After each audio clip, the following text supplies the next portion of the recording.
You guys can be seated. Some of y'all heard the story. Jeannie and myself had came, and the church began to grow, and we were in the little block building now, and we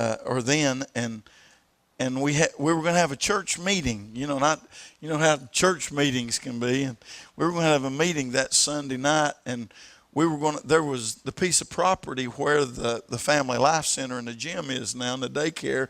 That piece of property had a double wide trailer on it. We had nowhere for Sunday school, children's church, or anything, and we had the opportunity to buy 3 acres of land. I think it was the double wide trailer, and for children's church and for classrooms, and for $79,000, I think it was. And I told the church about it and told how we needed to grow and we needed to do this, that, and the other. And at the end of the service, Sister Curtis said, and after I was announcing it, we're going to have this meeting, she said, I've got something to say. And I'm thinking, oh no, $79,000, that's a lot to me, but that's really a bunch to Sister Curtis. And you know, she's very influential, and she's been in the church all these years, just a mother to everybody. And she walked up to the front, and she said, you know, I've been in this church 50, 60 years, however many years it had been at that time. And she said, I never have joined this church. I want to join. I want to go on record. I'm going to be a part of what's going on here, you know. And that I could have asked for $1 million at that point, and everybody would have been in. I want to say, come up here, Jeannie, just a second. This is Sister Blessed. You know her, don't you? Isn't that a pretty dress? Come up here, Jean. I want to show her off here today. Some of you all don't know Jeannie.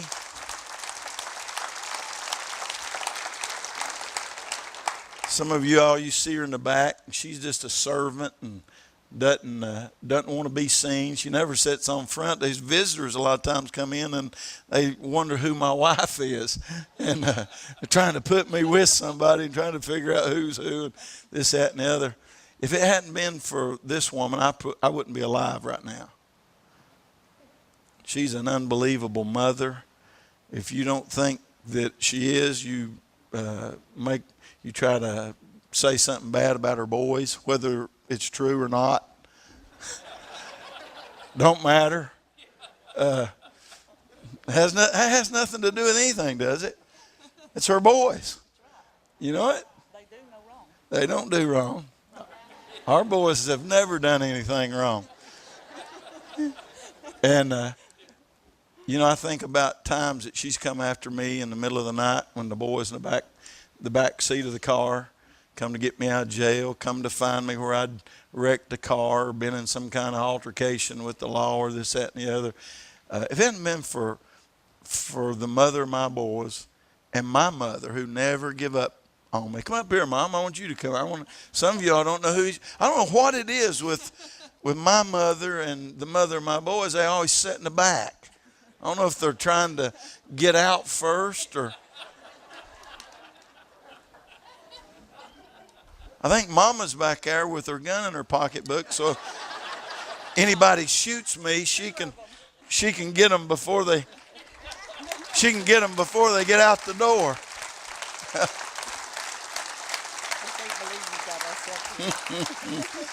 And both of them hate this, and that's why I did it, part of the reason. Mom is in the process with Kathy Smudrick of putting together a benefit to buy a tent for RIO, Africa. Our old tent's been up over there for 4 years. It was wore out when we sent it over there, and we need a tent, and they are making a cookbook.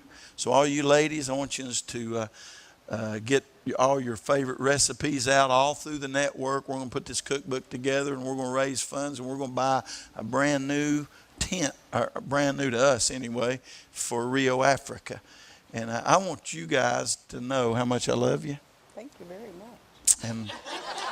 And I'm not a real lovey-dovey kind of person, as most of you all know, but if I mean it. And I had a grandmother that was an unbelievably godly woman. And she was the big guns. When nobody couldn't do anything with me, when I wouldn't listen to anybody, my mamaw, they would bring mamaw out. When I was leaving, when I was mad, when I was whatever, they'd bring out the big guns. And I just want to say how much we appreciate at this church the mothers in this house. We really appreciate every one of you all and just what you stand for. And God has given you an anointing and a gift, and don't ever underestimate yourself. You know, when Christy Roberts come up here, and this is the first time I think she's ever said anything in big church. Golly bum, where you been hiding, girl? Just, you don't ever underestimate yourselves. Let's give these ladies a hand clap of appreciation. She still looks pretty good after all these years. All the mileage I put her on. Can you imagine getting in an antique bread truck and heading out with me and the boys on a hunting trip in the middle of the winter with a dog box and a vehicle tied to the back of with a homemade hitch, going up to Illinois on a coon hunting trip? Can you imagine that? My brothers, you know, that just blows them away. You know, number one, that I'd be driving an antique bread truck, but number two, that would be going off into points unknown with 8 or 10 dogs and one woman, my wife. I don't know either she's crazy or just unbelievably loyal, or was afraid I was going to hurt her boys. That's it. She's afraid the boys are going to get hurt. That's exactly what it was. I'm preaching this morning on something you probably never heard of. It's called Rahab's Red Rope. Mother's Day message, 2013, Rahab's Red Rope. And Rahab was a mother in Israel. Rahab was a woman who came from unusual background, to say the least. If you'll turn to Joshua, the second chapter, first verse, it says, now and Joshua the son of Nun sent out of Shittim 2 men to spy secretly, saying, go view the land, even Jericho. And they went, and they came unto a harlot's house named Rahab, and they lodged there. Moving on down to the 9th verse.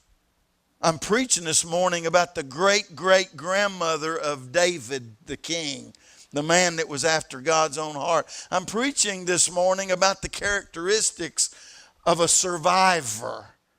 I'm preaching this morning about a woman who come from very, very colorful background, if you will, that become a mother in Israel, a leader, if you will, a woman whose influenced some of the most influential men who ever lived.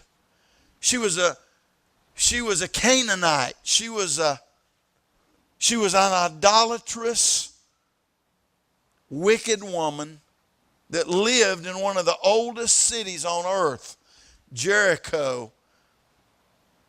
And when I think about the fact that this woman became the great-great-grandmother of King David, and that Jesus Christ, his natural bloodline included a Canaanite prostitute named Rahab. Man alive. If Rahab could be saved, anybody could be saved. Verse 9, Rahab is talking, and she said unto the men, unto the spies, I know that the Lord has given you the land,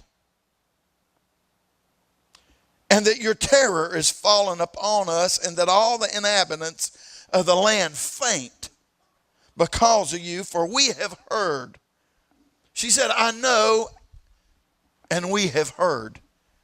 We've heard how the Lord dried up the water of the Red Sea for you when you come out of Egypt, and what you did unto the 2 kings of the Amorites that were on the other side of Jordan. Sihon and Og, whom you utterly destroyed. And as soon as we had heard these things, our hearts did melt. Neither did there remain any more courage in any man because of you. For the Lord your God, he is God in heaven above and in earth beneath.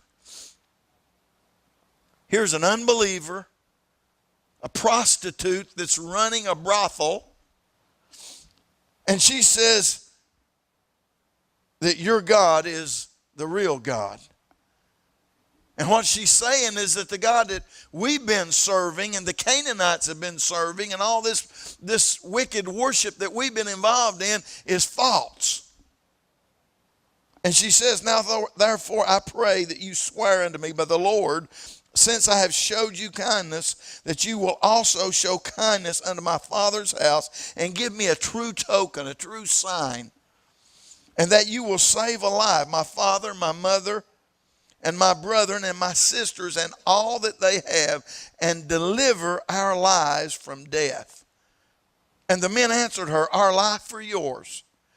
If you utter not this our business, and it shall be when the Lord hath given us the land, that we will deal kindly and truly with thee.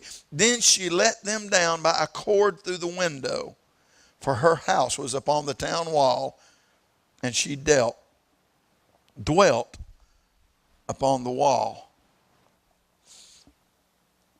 When I look at this and I think about what had happened here, and I think about the importance of this woman in the conquest of the promised land. When God promised 430 years before that the Israelites was going to escape from Egypt and they were coming back and this was their land and this was going to take place, God had Rahab on his mind then. This was all part of the big picture. And Rahab ended up being in this big picture and a part of the big picture. When I look at her and I think about what was going on here, one of the things that I thought when I was preparing for this message, and I called Hank this morning, my son, and as you know, we've always been hunters and come from a long line of hunters, and one night Hank in a moonlit night was going around the loop road in Cades Cove on a bicycle and without a flashlight. I had a flashlight with him, and he's pedaling the bicycle. I don't know who was with him. Some of you all may have been there that night. And as he's going around the loop road, they're just looking to see what they can see and enjoying the nature and whatever, and the moon was shining, he heard on the pavement the claws of a bear. Now, when you hear those big old claws on the pavement, you know that you need to do something. You need to do it fairly quickly. And so he knew there was a bear, and he turned the light on, saw the bear, and punked that bear out. He ran after the bear and was clapping his hands and running after the bear. And the bear run from him and got to a tree and had its front feet up on the tree, fixing to climb the tree. And all of a sudden, he heard bark flying. Now, if you're a bear hunter, you know what bark flying is. It's when a bear comes down a tree and its claws are raking the sides of a tree to slow down its descent. And those claws are making pieces of bark fly, and you hear that scraping. And he heard that, and the bear stopped and turned around. And immediately he knew that the bear that he had just punked out was fixing to punk him out, because what was coming down the tree but behind him was 3 bear cubs. And the bear turned around and go, hoo, hoo, hoo. And when you hear a bear go, hoo, hoo, hoo,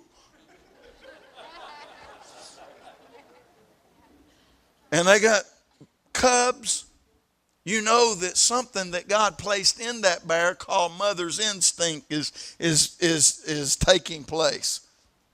And so at that point in time, you don't wait long enough for them to start popping their teeth. Any of y'all ever heard them pop their teeth at you? That's a sign that you should have been gone about 20 seconds before. And God places this in these bears, just like he does mothers, this instinct. And this instinct that God had placed in Rahab caused her to go against the grain. This instinct caused her to do what she just said. She's ready to make a deal. She's saying, I want you to say, I'll take care of you guys. You guys are in a tough spot right now, you spies here, and you're going to die if I don't help you. But I believe that you're serving the one true God, and I believe that we're in trouble, us Canaanites, and I want to make a deal. Her mother's instinct began to rise up in her, and she said, I want you to save. I want you to spare. I want you to keep my family alive. And I just read that to you. And that mother's instinct is something that is under attack in America today. It's under attack around the world. But one of the most difficult places for a baby to be in the United States of America is in its mother's womb. I know this is not politically correct, but I don't think that Rahab licked her finger and stuck it up to see which way the wind was blowing when she said, we need to make a deal. I want you to spare my family. I don't want you to kill my family.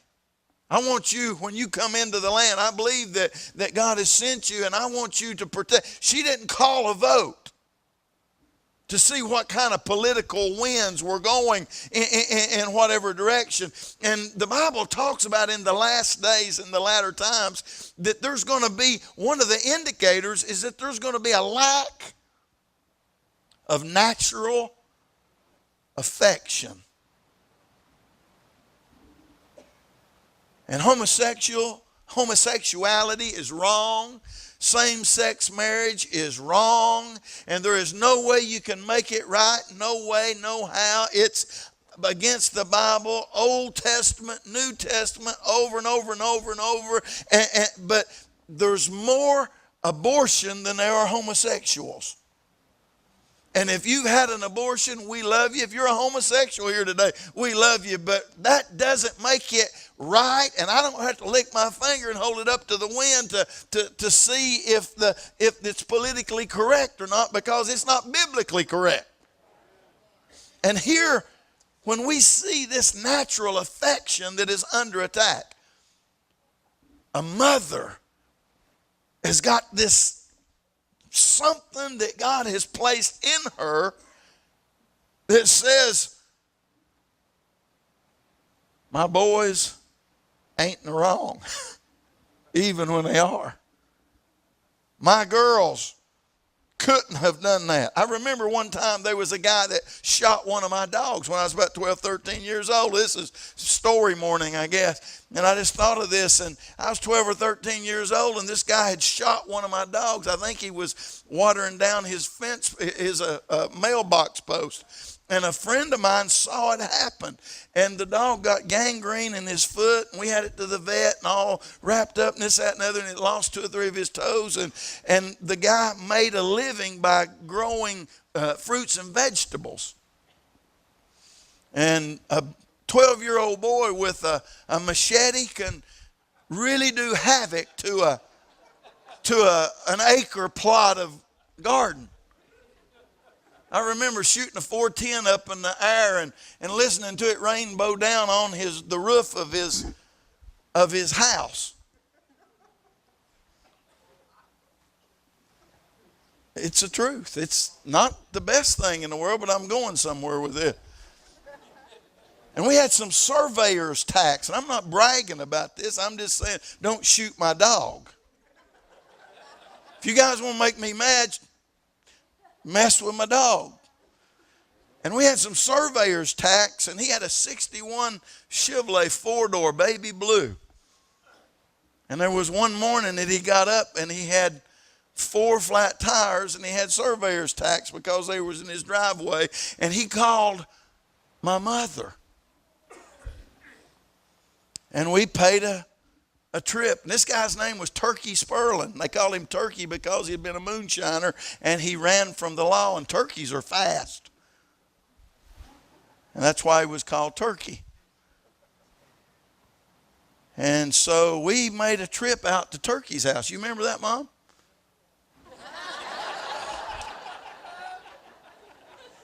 I'm about 12 years old, and Turkey wanted to know why that all this had happened. And Mama said, he didn't do that. And I said, yes, I did. And it's because you shot my dog. But what I'm saying, there's something that God places in mothers that believes the best out of their children and causes them want to defend their children and stand up for them and protect them. And Mama's had to do a whole lot of that for me through the years. That's that instinct. And Rahab had it, and it's something that God places in mothers. The other thing, she had intuition. She had a sixth sense, if you will. She knew that the writing was on the wall. She knew that the Canaanites were in trouble. She knew that things were fixing to wrap up for them, and something allowed her, and I think it's a God thing. I think that God placed in her the ability to see the writing on the wall and to know that she had to step out of the boat. She had to go against political correctness. She had to go against popularity, and she had to take a risk. And this sixth sense, this discernment, if you will, that some of you mothers, that some of us guys are just like mules. We put our blinders on and we plow, and we just don't see stuff around us, and we're just doing whatever. And they tell people in the ministry to pay attention to your wife. Pay attention to the women that God puts around you in your circle of influence, because they can see danger. They can see things coming that you don't even guess. And this woman had that. God put it in her. And I think it's something in our day that needs to be enhanced. We've got so many things bombarding our senses. We got Twitter and Facebook and email and the computers and all this technology and stuff all the time. And it keeps us sometimes from being able to hear the voice of the Lord. I believe this girl heard the voice of the Lord. I believe God not a backslidden, because she had never been saved. In a lost position, she was hearing the voice of God. God was speaking to her. And she knew that she had to be proactive. She knew that what she was doing was not acceptable. She knew that things had to change. She knew that unless something transpired in her life, she was going down the tubes with the Canaanites. She was on a dead end. And it was going to take drastic measures to get her going in a positive direction. There's a tribe of the 12 tribes of Israel. They were called the sons of Issachar. And the Bible says that they just knew about what time it was. And they knew what to do as a result of knowing what time it was.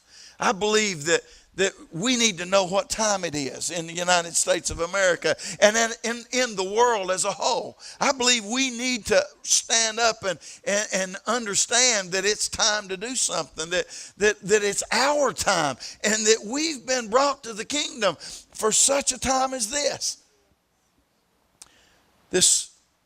You can have all the sixth sense in the world. You can have all the instinct in the world. You can have all the ability and the intelligence in the world. But if you don't have initiative, if you don't step out, if you don't say, I'm going to do something, I'm going to make a difference, I'm going to protect my family, I'm going to protect my loved one, I'm going to make a sacrifice.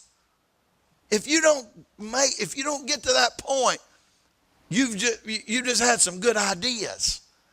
Here she was, and she made something happen. She stepped out. We had 325 families that were fed yesterday through Isaiah 58. Somebody had to make that happen. Somebody had to step out. Somebody had to box that food up. Somebody had to get up early in the morning and give that away. Somebody has to take the initiative to be the hands of Jesus.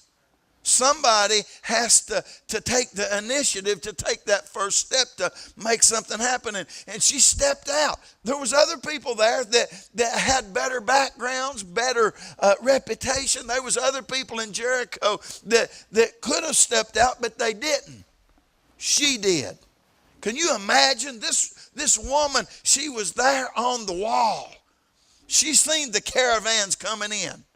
She knew the history of Jericho. She knew that this was one of the most fortified castles, if you will, and cities in the world. That's why it's one of the oldest continually inhabited cities in the whole world. She knew all of that, and she knew that she's seen these people coming in and bringing news from all over the world as it was known.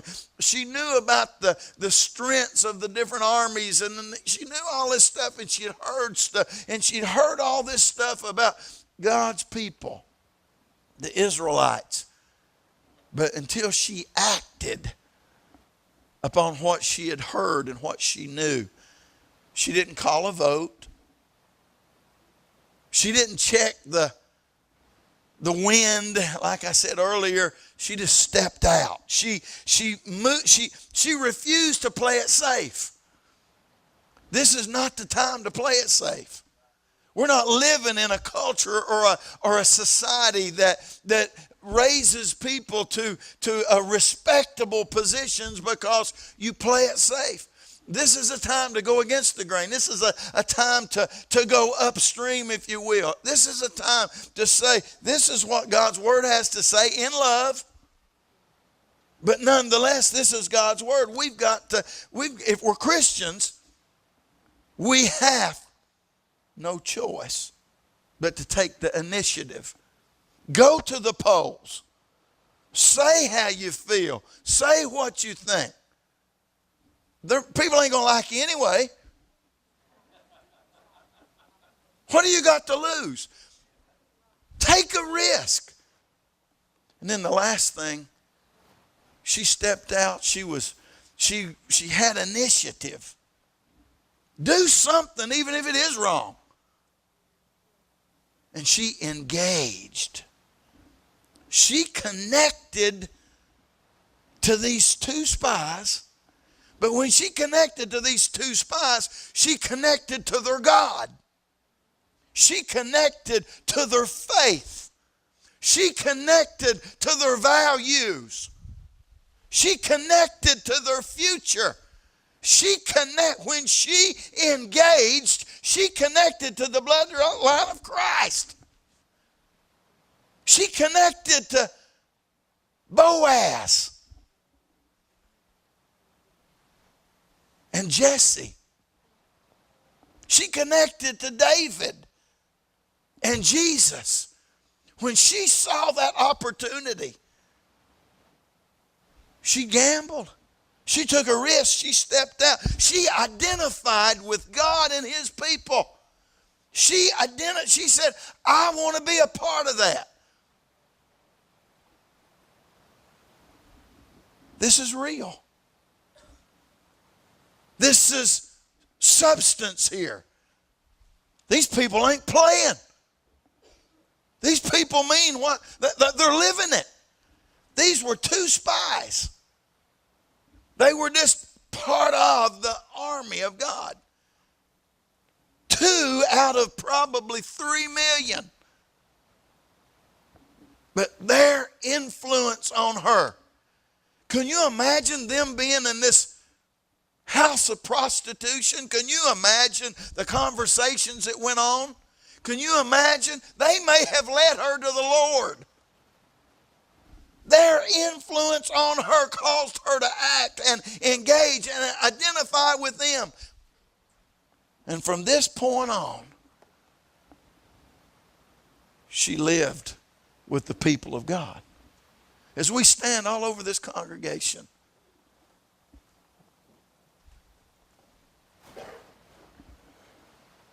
talk is pretty cheap.